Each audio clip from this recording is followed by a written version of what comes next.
세바가 이스라엘 모든 지파 가운데 두루 다녀서 아벨과 벤마아가와 베림 온 땅에 이르니 그 무리도 다 모여 그를 따르더라.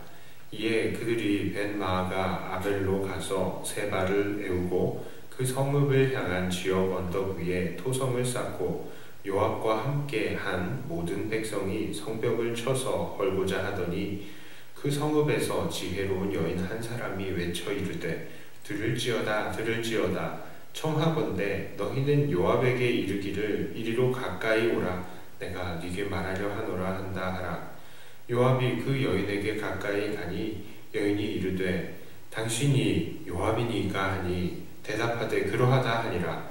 여인이 그에게 이르되 여종의 말을 들으소서 하니 대답하되 내가 들으리라 하니라.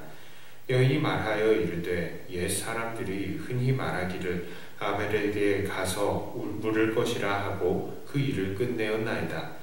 나는 이스라엘의 화평하고 충성된 자 중 하나이거늘 당신이 이스라엘 가운데 어머니 같은 성을 멸하고자 하시는도다.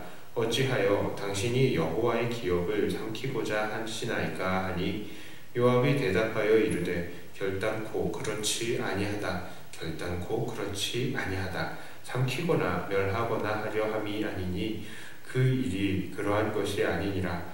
에브라임 산지 사람 비그리의 아들 그의 이름을 세바라 하는 자가 손을 들어 왕 다윗을 대적하였으나니 너희가 그만 내주면 내가 이 성벽에서 떠나가리라 하니라. 여인이 요압에게 이르되 그의 머리를 성벽에게서 당신에게 내어 던지리다 하고 이에 여인이 그의 지혜를 가지고 모든 백성에게 나아가매 그들이 비그리의 아들 세바의 머리를 베어 요압에게 던진지라. 이에 요압이 나팔을 불매 무리가 흩어져 성읍에서 물러나 각기 장막으로 돌아가고 요압은 예루살렘으로 돌아와 왕에게 나아가니라. 아멘.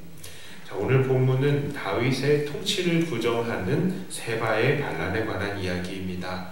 세바는 다윗이 왕으로 복귀하는 과정 속에서 유다 민족이 중용이 되는 것을 불만을 품고 있었습니다. 그래서 유다를 제외한 나머지 지파들을 선동하여서 반란을 일으켰습니다. 이 세바의 연합군을 물리치기 위해 다윗은 아마사를 높이 들어 사용했습니다. 아마사를 통해서 사흘 안에 군대를 모으라 라고 했던 것입니다. 그러나 아마사는 군대를 동원하지 못하였습니다. 왜 그랬을까요? 그는 실질적으로는 아무런 능력이 없었던 것입니다. 아마사가 지휘하던 군대의 이 군인들, 그 사람들은 모두 이스라엘 사람들이고 그 사람들은 결국 세바의 휘하에 들어갔을 것입니다. 또한 유다 지파의 사람들은 어떻겠습니까? 그들은 사실 모두 요압과 아비새를 따르던 사람들이었습니다. 그러자 다윗은 다시 아비새를 보냅니다. 그리고 아비새는 요압과 아마사에게로 갔습니다. 그런데 이 아마사도 사실은 요압의 이종사촌이었죠.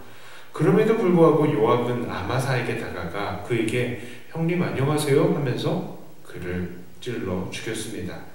분명 그 군대는 요동쳤을 것입니다. 이것은 분명 하극상이죠. 그때에 요압의 청년 중 하나가 이렇게 외칩니다. 11절의 말씀입니다. 요압의 청년 중 하나가 아마사 곁에 서서 이르되 요압을 좋아하는 자가 누구며 요압을 따라 다윗을 위하는 자는 누구냐 하니. 자, 그리고 요압은 남은 모든 군인들을 통솔하여서 세바를 무찌르러 갔습니다. 요압은 왜 그의 사촌형을 죽였습니까? 글쎄 아마사가 자기를 대신해서 군의 지휘관이 된 것이 불만일 수도 있고요. 또 그 존재가 이스라엘 군 전력에 그리 도움이 되지 않아서 그랬을 수도 있겠습니다. 그러나 어쨌든 여기에서 우리는 요압의 됨됨이를 알 수 있습니다. 요압은 그야말로 목표지향적이고 자기의 목표를 위해서라면 수단과 방법을 가리지 않는 그야말로 살인도 망설이지 않는 잔인한 사람인 것입니다. 그 후의 이야기가 바로 오늘 본문의 내용입니다. 세바와 그를 따르는 자들은 벤마아가 아벨이라는 지역으로 갔습니다. 그 지역은 단보다 위쪽에 있는 지역입니다. 그러니까 이들은 사실상 후퇴하여서 그곳에 숨은 것이다 라고 할 수 있겠습니다. 세바의 군인들은 아벨의 토성을 쌓았고 요압의 군인들은 그 성을 둘러쌌습니다. 그런데 아벨에서 한 여인이 나옵니다. 그리고 요압과 흥정하는 것이죠. 요압은 그 여인에게 세바만 내주면 온 백성들의 안전을 보장할 것을 약속했고, 그 여인은 정말 무슨 수를 동원했는지 세바의 머리를 요압에게 내어주었습니다. 이것이 오늘 사무엘하 20장의 주된 내용입니다. 그런데 오늘 사무엘하 20장을 유심히 보고 있으면 이 장 전체를 통해서 8번이나 반복되는 단어가 있음을 발견합니다. 그것은 바로 따르다라는 것입니다. 따르다. 세바는 이스라엘 사람들에게 자기를 따르라 라고 했죠. 다윗은 아마사에게 그를 따를 사람을 모으라 라고 했습니다. 요압은 아마사를 죽이고 자기를 따라서 다윗을 따르라 라고 했습니다. 그리고 그들의 그런 부름에 대해서 이스라엘 사람들은 정말 이 사람을 따랐다가 저 사람을 따르는 그야말로 목자 없는 양같이 갈 바를 몰라서 헤매고 있는 사람들이라는 것을 우리는 보게 됩니다. 이스라엘 사람들은 다윗을 따랐다가 압살롬을 따르고, 또 압살롬이 죽은 이후에는 이제 다시 다윗을 따랐다가 또 반역하여서 세바를 따릅니다. 유다 지파의 사람들도 마찬가지죠. 그들은 처음 요압을 따라갔다가 아마사를 따랐다가 이제는 다시 요압을 따르고 있는 겁니다. 이들의 삶이야말로 정말 목자가 없어서 방황하는 삶이다 라고 밖에는 표현이 안 되는 것입니다. 그리고 본문은 계속해서 읽는 사람들을 도전합니다. 너희는 누구를 따를래? 하고 말이죠.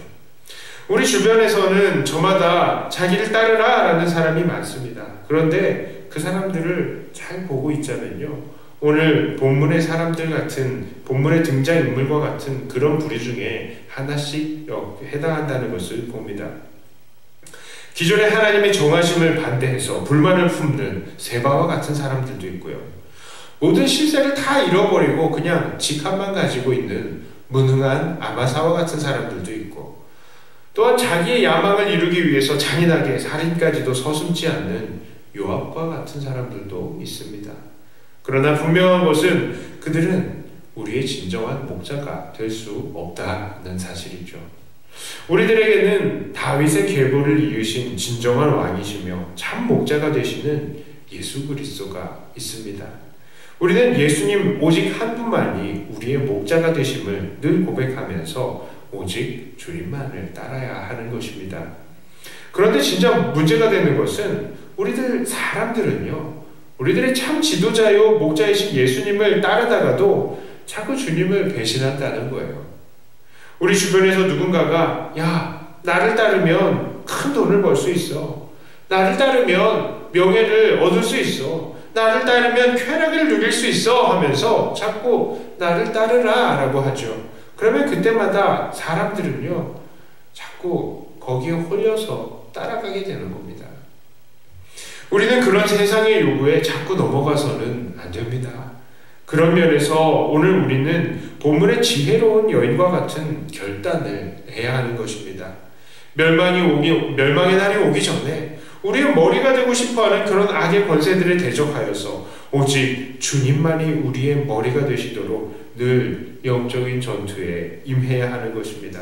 그렇게 하지 않고 계속 어물어물 이 세상의 권세와 이 마귀적인 욕심들에 휩쓸려서 그들이 우리의 머리가 되게 하고 그렇게 끌려가면서 살다가는 결국 우리는 갑작스럽게 닥치는 하나님의 진노를 피하지 못하게 되는 것입니다.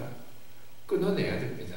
그런 이들이 머리가 되지 못하도록 끊어내야 하는 것입니다.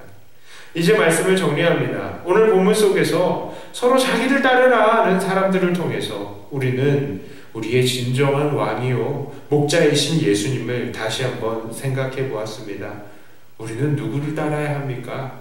세상에 사그라들 부귀와 영화가 아닌 진정한 가치가 있는 삶, 이 주님의 명령에 순종하며 주님의 인도하심을 따르는 삶을 살아야 할 것입니다. 오직 우리 주님만이 우리의 머리가 되시도록 해야 하겠습니다.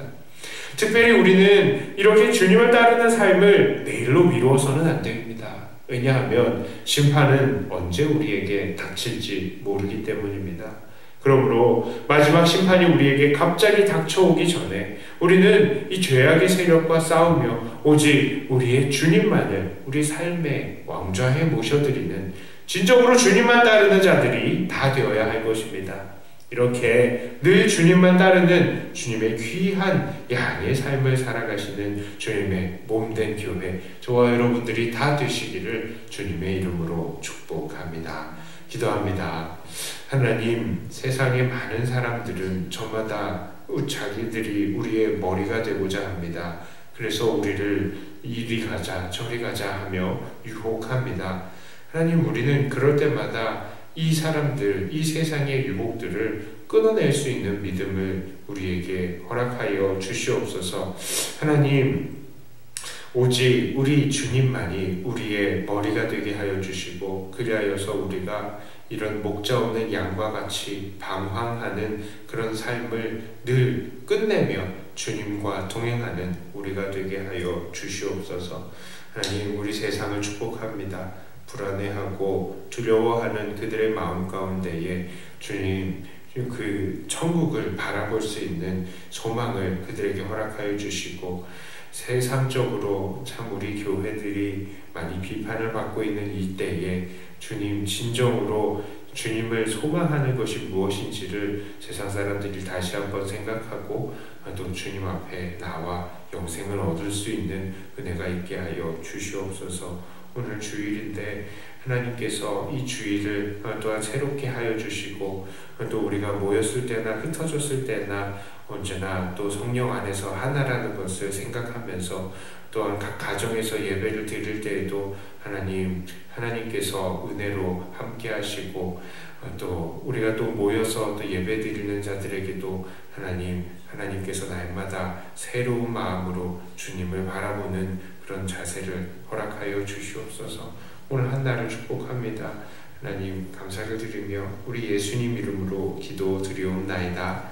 아멘. 하늘에 계신 우리